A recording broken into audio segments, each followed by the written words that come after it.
Hello everyone, তো আশা করছি সবাই ভালো আছেন। তো গত ভিডিওতে আমরা কাস্টমাইজেশনের যে ভিডিওটা দিয়েছিলাম সেটাতে আমরা ইউটিউব হ্যান্ডেলস বা ইউটিউব লিঙ্কস সম্পর্কে আলোচনা করতে একটু ভুল হয়ে গেছে বা সংক্ষেপে আলোচনা করে ফেলেছি। তো আপনারা দেখতে পাচ্ছেন আমার চ্যানেলে আমি প্রবেশ করে আছি এবং আমার চ্যানেলের লিঙ্কটা হচ্ছে যে এইটা www.youtube.com/সহজ ব্লগস বাই আরিফুল।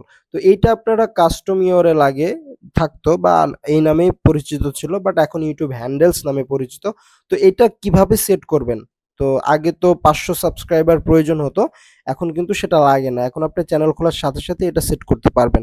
তো আমরা কাস্টমাইজ চ্যানেলে যদি ক্লিক করি, তো এখান থেকে আমাদের ইউটিউব ড্যাশবোর্ডে নিয়ে যাওয়া হবে। ইউটিউব স্টুডিওর যে ড্যাশবোর্ডটা, সেখানে গিয়ে আমি আপনাকে দেখাচ্ছি। তো এখানে আসলাম, আসার পরে বেসিক ইনফোতে আপনারা আসবেন।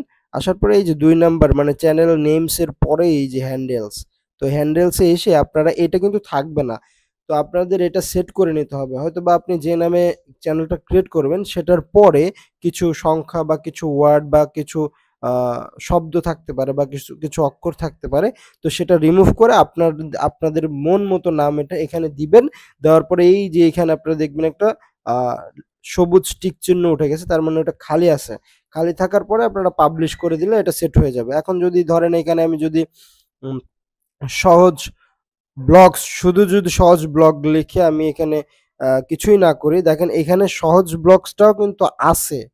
আপনারা দেখতে পাচ্ছেন সহজ ব্লগস, এটা কিন্তু খালি আছে। তো চ্যানেলের হ্যান্ডেল বা ইউআরএল যত ছোট রাখবেন বা শর্ট রাখবেন, ততই আপনার চ্যানেলের জন্য ভালো বা আপনাকে খুঁজে পেতে ভালো হবে।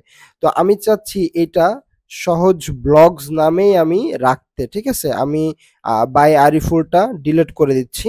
তো নামটাও ডিলিট করে দিলাম এবং আপনার হ্যান্ডেলটাও ডিলিট করে দিলাম। তো এখানে কি হবে, এখন এই নামে আমার লিঙ্কটা ক্রিয়েট হয়ে যাবে। তো সবকিছু আপনারা আমাদের গত কাস্টমাইজেশনের ভিডিওতে সব ডিটেলস আলোচনা করা আছে। আমি আর বেশি কিছু আলোচনা করতেছি না। তো জাস্ট আমি এটা ঠিক রেখে আমি আমার পাবলিশে ক্লিক করে দিলাম, মানে সেভ করলাম। যে কোনো চেঞ্জেস করলে আপনাকে পাবলিশ করতে হবে, তাছাড়া কিন্তু সেভ হবে না।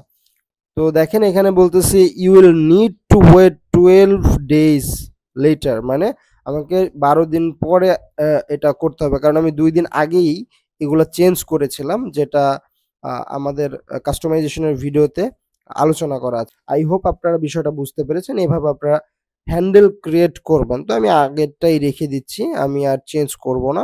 তো এখানে ক্যান্সেল দিয়ে আমি আগেরটাই রেখে দিলাম, ঠিক আছে? তো আপনারা এইভাবে হ্যান্ডেল বা কাস্টম ইউআরএল সিলেক্ট করতে পারেন। ধন্যবাদ সবাইকে।